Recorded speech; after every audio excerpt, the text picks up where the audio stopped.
তিনিচুকীয়া জিলাৰ অসম অৰুণাচল প্ৰদেশৰ সীমান্তৱৰ্তী অঞ্চলত তিৰাপ ভোজপুৰী সমাজৰ ছট পূজাৰ 7দিনীয়া কাৰ্যসূচীৰে পালন কৰিবলৈ মনস্থ কৰা হীৰক জয়ন্তী সমাৰোহ স্থগিত কৰাৰ ঘোষণা পূজা উদযাপন সমিতিৰ। 1951 চনৰ পৰাই তিৰাপ নৈৰ ঘাটত ছট পূজা উদযাপন কৰি অহা ভোজপুৰী সমাজে ধৰ্মীয় পৰম্পৰা ছট পূজাখনিয়ে এইবাৰ 75 বছৰ ভৰি দিয়াৰ পৰিক্ষেত্ৰত অতি উলহ মালহেৰে পূজা উদযাপন কৰা কাৰ্যসূচী ভোজপুৰী সমাজে হাতত লৈছিল। যদিও বৰ্তমান সময়ত অসমৰ ৰাইজৰ হিয়াৰ আমঠু জুবিন গাৰ্গৰ মহাপৰায়ণ ঘটাত এই কাৰ্যসূচী অনুষ্ঠান আনুষ্ঠানিকভাৱে স্থগিত কৰাৰ সিদ্ধান্ত গ্ৰহণ কৰে। মহান শিল্পী জুবিন গাৰ্গৰ আকস্মিক বিয়োগত সমগ্ৰ ৰাইজে বৰ্তমান যি শোকফুল পৰিস্থিতিয়ে বিৰাজ কৰিছে, ঠিক এই ঘটনাৰ বিপৰীতে বৃহত্তৰ তিৰাপ অঞ্চলৰ ভোজপুৰীভাষী ৰাইজে এইবাৰ তিৰাপ আঞ্চলিক ছট পূজা সমিতিৰ উদ্যোগত মাৰ্ঘেৰিটা সমজিলাৰ 29খন ছট পূজা কমিটিৰ সহযোগত 7দিনীয়া কাৰ্যসূচীৰে তিৰাপ নৈৰ তিৰাপ দলঙৰ সমীপত হীৰক জয়ন্তী উদযাপন কৰাৰ সিদ্ধান্ত গ্ৰহণ কৰিছিল। হীৰক জয়ন্তী উপলক্ষে সাংস্কৃতিক সন্ধিয়াৰ মুখ্য আকৰ্ষণ হিচাপে অসম তথা ভোজপুৰী গীতৰ খ্যাতনাম শিল্পী কল্পনা পাটোৱাৰীৰ গীতহৰাই অনুষ্ঠানৰ এক বিশাল আয়োজন সিদ্ধান্ত গ্ৰহণ কৰিছিল। দিহিং পাত লাই চাওলুং চুকাফা ক্ষেত্ৰত কিন্তু অসমৰ হিয়াৰ আমঠু জুবিন গাৰ্গৰ পৰিলোক প্ৰাপ্তিত সকলো শোকত ভাগি পৰাত তিৰাপ আঞ্চলিক ছট পূজা উদযাপন সমিতিয়ে 75 বছৰীয়া হীৰক জয়ন্তীৰ সকলো ধৰণৰ সাংস্কৃতিক কাৰ্যসূচী অনিৰ্দিষ্টকাললৈ বাতিল কৰাৰ ঘোষণা কৰে।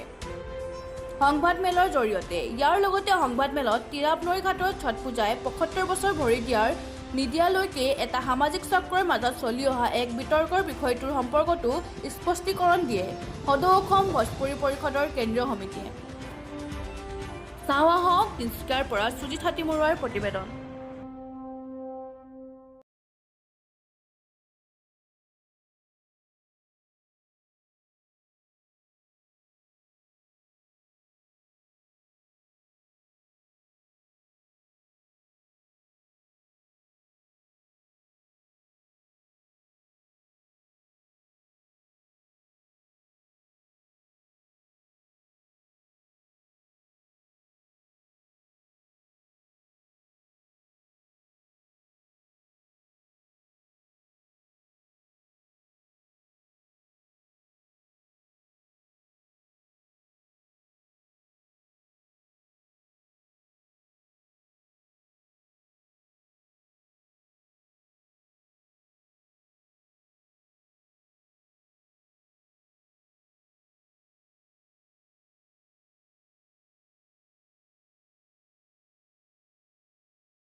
পোনপ্ৰথমে আমাৰ সকলো সাংবাদিক বন্ধুক আমি ধন্যবাদ জনাইছোঁ যে আপোনালোকে ইয়াত উপস্থিত হৈ আমাৰ কথাখিনি বুজ ল'লে আৰু লগতে আপোনাৰ মাধ্যমে আমি সমূহ অসমবাসী ৰাইজক প্ৰথমতে ছট পূজাৰ হাৰ্দিক শুভকামনা জনাইছোঁ, লগতে দীপাৱলীৰ শুভকামনা জনাইছোঁ। আজি ইয়াত আপোনালোকৰ এই প্ৰেছ মিট কৰিবলৈ কিছুমান বিশেষ উদ্দেশ্য আছে, কিয়নো মই সদৌ অসম ভোজপুৰী পৰিষদৰ কেন্দ্ৰীয় সভাপতি, লগতে আমাৰ এই তিৰাপ সাৰ্বজনীন ছট পূজা সমিতিৰ উদযাপন সমিতিৰ কাৰ্যকাৰী সভাপতি। আমাৰ এটা দায়িত্ব আছে, এই দায়িত্বটো আমি বুজি আজি এই প্ৰেছ মিটটো কৰিবলগীয়া হ'ল। আপোনালোকে জানে 20 আগষ্ট 2025 চনত আমি ইয়াতে আমাৰ মাৰ্ঘেৰিটা সমজিলাৰ 29টা ছট ঘাটক লৈ কিনে এটা সাধাৰণ সভা পাতিছিলোঁ। তাতে উদ্যাপন আমি সমিতি এটা বনাইছিলোঁ। উদ্যাপন সমিতিৰ সভাপতি আমি পাতিছিলোঁ আমাৰ মাৰ্ঘেৰিটাৰ বিধায়ক শ্ৰীযুত ভাস্কৰ শৰ্মা ডাঙৰীয়া। আৰু তেওঁক লৈ কিনি আমি এটা খুব সুন্দৰকৈ এটা আমি উদ্যাপন সমিতি পাতিছিলোঁ। আৰু ইয়াতে আমি এই তিৰাপ সাৰ্বজনীন ছট ঘাটৰ 75 বৰ্ষ পূৰা হ'ল, 75 ইয়াৰ্ছ পূৰা হোৱাৰ পিছত আমি মহাৰজত জয়ন্তী উপলক্ষে এই সমিতিটো আমি বনাইছিলোঁ। বনোৱাৰ পিছত আমাৰ এটা লক্ষ্য আছিলে যে ছট পূজা এটা মহান আস্থাৰ পৰ্ব, মহাপৰ্ব। আৰু এই মহাপৰ্বটো অকল ভোজপুৰী মানুহৰ নহয়। আজিৰ দিনত এইটো বিহাৰৰ পৰা আৰম্ভ হৈছে, এইটো সঁচা কথা। কিন্তু আজিৰ দিনত ভোজপুৰী মানুহ হওক, অসমীয়া মানুহ হওক, বড়ো মানুহ হওক, সকলো ভাষা ভাষী, সকলো ধৰ্মাৱলম্বী সকলোৱে মিলি আজি গোটেই বিশ্বত এইটো এটা আস্থাৰ মহাপৰ্ব হৈ গ'ল। লগতে এই 75 বৰ্ষ পূৰা হোৱাৰ পিছত আমি মহাৰজত জয়ন্তী খুব গৌৰৱপূৰ্ণ এটা ইতিহাস বনাবৰ কাৰণে আৰু লগতে আমাৰ এই অঞ্চলৰ যিমান ভাষা ভাষী, যিমান জাতি জনগোষ্ঠী আছে সকলোকে লৈ কিনি আমি এটা খুব সুন্দৰ সমিতি পাতি আমি এটা বৰ অসম গঢ়াৰ যিটো প্ৰয়াস, সেইটো এটা মেছেজ দিবলৈ বিচাৰিছিলোঁ। সেইকাৰণে আমি এই মহাৰজত জয়ন্তী আয়োজন কৰিছিলোঁ। আপোনালোকে জানে আজি অকল আমি নহয়, গোটেই অসম, আৰু গোটেই অসম ক'বলৈ ভুল হ'ব, গোটেই বিশ্বই আজি মৰ্মাহত আছে। জুবিন গৰ্গ ডাঙৰীয়া তেওঁ এজন সাধাৰণ মানুহ নাছিলে। মই ভাবোঁ যে তেওঁ ঈশ্বৰ আছিলে, ভগৱানৰ এটা ৰূপ আছিলে। নহ'লে আজিৰ দিনত এনেকুৱা নহয়। আজি গোটেই অসম নহয়, পূৰা বিশ্বই কান্দি আছে তেওঁৰ কাৰণে। গোটেই বিশ্বৰ যিমান য়ংষ্টাৰ ল'ৰাবিলাক আছে তেওঁ সকলোৱে কান্দি আছে। লগতে আমি সকলোৱে মৰ্মাহত। তেওঁ 40টা ভাষাত 38,000 তেওঁ গান গাইছিলে। এই গানে যোগেদি তেওঁ আমাৰ হৃদয়ত, আমাৰ হিয়াৰ আমুঠু তেওঁ আমি সদায় আমি জীয়াই থাকিম আমাৰ হৃদয়ত। সেইকাৰণে আমি সকলোৱে মৰ্মাহত। আমি যিহেতু 20 আগষ্টত এই ডিচিশ্যনটো লৈছিলোঁ যে 7 দিনীয়া কাৰ্যসূচী যে আমি ইয়াত পাতিম। সেই 7 দিনীয়া কাৰ্যসূচীত আমি তেতিয়াও ডিচিশ্যন লৈছিলোঁ যে এই অঞ্চলৰ যিমান জাতি জনগোষ্ঠী আছে সকলোকে লৈ কিনি আমি ধৰ্মীয় এটা অনুষ্ঠান পাতিম, এটা সাংস্কৃতিক অনুষ্ঠান পাতিম। সকলো জাতি জনগোষ্ঠীক লৈ কিনি আমি আগবাঢ়ি যাম। আমি বাৰেবৰণীয়া শোভাযাত্ৰা ওলাম, এটা মুকলি সভা হ'ব। তাতে আমাৰ কল্পনা পাটৱাৰী আহিব। কল্পনা পাটৱাৰী তেওঁ বিহাৰৰ আমি আৰ্টিষ্ট নেমানো, তেওঁক আমি অসমৰ শিল্পী মানুহ। সেইকাৰণে তেওঁক আমি মাতিছোঁ। আমি সদায় বিৰোধিতা কৰোঁ যে অসমত বাহিৰৰ যিবিলাক অশ্লীল গান গাবলৈ আহে, আমি সদায় বিৰোধিতা কৰোঁ। সদৌ অসম ভোজপুৰী পৰিষদ সদায় বিৰোধিতা কৰোঁ। লগতে এই সময়ত এনেকুৱা পৰিৱেশ হৈ গ'ল যে এইটোতো বাদ দিয়ক, কোনো এটা সাংস্কৃতিক কাৰ্যক্ৰম কোনো কৰিবলৈ সাহসেই নহ'ব। সাহস মানে কাৰোবাৰ ভয়ত নহয়, মনৰ পৰা। যেনেকুৱা মনৰ পৰা আমি জয় অসম কওঁ, সেইকাৰণে মনৰ পৰা আমি এটা চিন্তা আহিলে, আমিও অসমীয়া, ভোজপুৰী ভাষী অসমীয়া, আমাৰ মনত এইটো ভাৱ আহিলে। লগতে এই আমি এসপ্তাহ আগতে আমি এটা চৰ্চা কৰিছিলোঁ। সেইকাৰণে আপোনালোকে চিন্তা কৰক যে আৰু 15 দিন আছে ছট পূজা, কিন্তু আজিলৈকে আমি গোহাৰি ওলোৱাই নাই। কেলে যে আমি ভাবিছিলোঁ যে আমি নকৰোঁ। কিন্তু যেহেতু আমাৰ এই সমিতিৰ মূল সভাপতি আমাৰ লোকপ্ৰিয় আমাৰ মাৰ্ঘেৰিটা বিধায়ক ভাস্কৰ শৰ্মা ডাঙৰীয়া আছিলে, তেওঁ ইয়াত নাছিলে। কালি তেওঁ যিহেতু উপস্থিত হ'ল, সেইকাৰণে আজি কোৰ কমিটি বৈঠক হ'ল, আমি কৰিলোঁ। কোৰ কমিটিয়ে ডিচিশ্যন ল'লোঁ যে আমি যিটো ভাবিছিলোঁ যে জুবিনদাৰ নামত এই যিমান সাংস্কৃতিক অনুষ্ঠান আছে আমি সকলোৱে উৎসৰ্গা কৰিম তেওঁৰ নামত, সেইটো আমি আজি ডিচিশ্যন ল'লোঁ। আৰু ডিচিশ্যন লৈ কিনি আজি আমি প্ৰেছ মিট যোগেদি আপোনাক সকলোৱে অসমকো আমি এটা বাৰ্তা দিবলৈ খুজিছোঁ।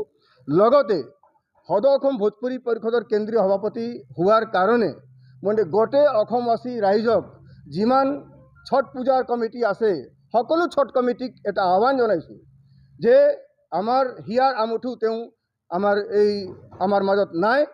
তেওঁৰ নামত আপোনালোকে সকলোৱে যিমান অসমত ছট পূজা ঘাট আছে, এই যে সদায় DJ বজাই কিনি শৃংখলাতা হৈ সেইবিলাক কৰিব নেপায়।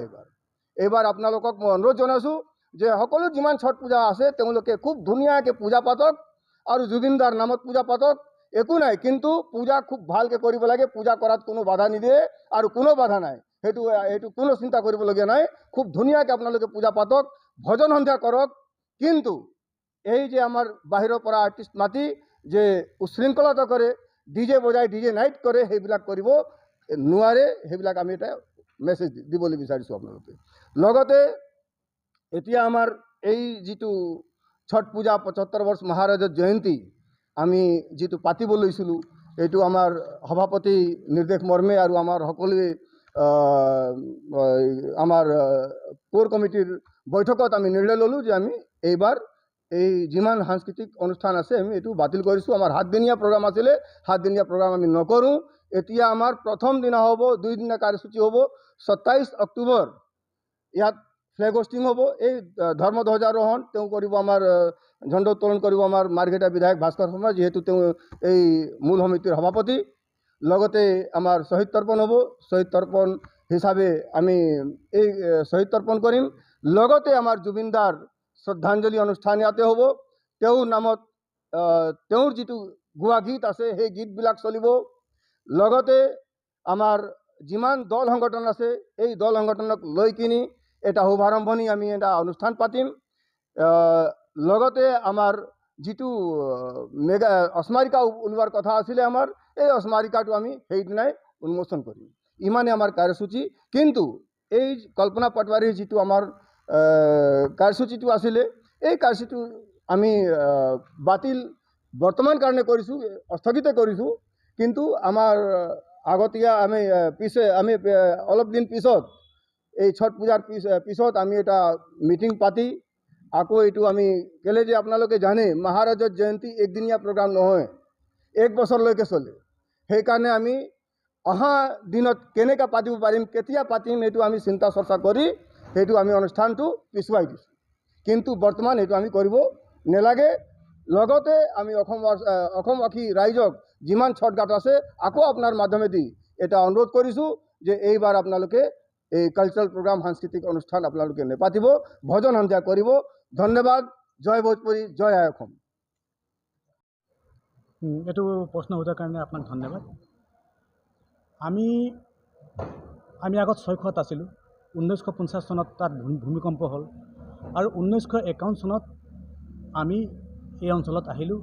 আৰু এইটো আগত তিৰাপ আঞ্চলিক সাৰ্বজনিক ছট পূজা ক'লে গোটেই অঞ্চলৰ মানুহে একে জেগাতে পূজা কৰিছিলে, কেলৈ সেই সময়ত সংখ্যা কম আছিলে। পাছত আমাৰ পৰা তিৰাপ গেট সাৰ্বজনিক ছট পূজাটো ফাটিলে, হয়তো সেইটো গুৱাহাটী মানুহজনে চাব পাৰে, সেইকাৰণে অলপ কনফিউজ হ'ব পাৰে। কিন্তু আমি 1951 পৰা ইয়াত পূজা কৰি আছোঁ। আৰু আমি অহাৰ আগতো বহুত ভোজপুৰী সম্প্ৰদায়ৰ মানুহ ইয়াত আছিলে, কিন্তু সেইটো ডাটাটো আমি নাজানো বুলি কিনে এইটো আমি আগবঢ়াব বিচৰা নাই। আমি 1951 চনত 61 ঘৰ মানুহ শদিয়াৰ পৰা ইয়াত আহিছিলোঁ। আমাক ইয়াক পূৰ্ণ সংস্থাপন আমাৰ চৰকাৰে দিছিলে। তাতো আমি ট্ৰাইবেল বেল্টত আছিলোঁ, ইয়াতো আমি ট্ৰাইবেল বেল্ট পাই কিনে বসবাস কৰিলোঁ। আৰু 1951 পৰা আমি পূজা কৰি কিনে এতিয়া 75 বছৰ হ'ল। সেইকাৰণে আমি মহাৰাজৰ জয়ন্তী 75 বছৰটো মনাবৰ কাৰণে আগবাঢ়িছোঁ। তাৰ কাগজে পত্ৰৰে আমাৰ লগত তথ্য আছে, কিন্তু সেই সময়ত মিডিয়া ইমান আগবাঢ়ি নাছিলে, সেইকাৰণে মিডিয়াত ফটো এইচব আমাৰ ওচৰত নাই, মানে কাগজ পত্ৰ আছে। ধন্যবাদ।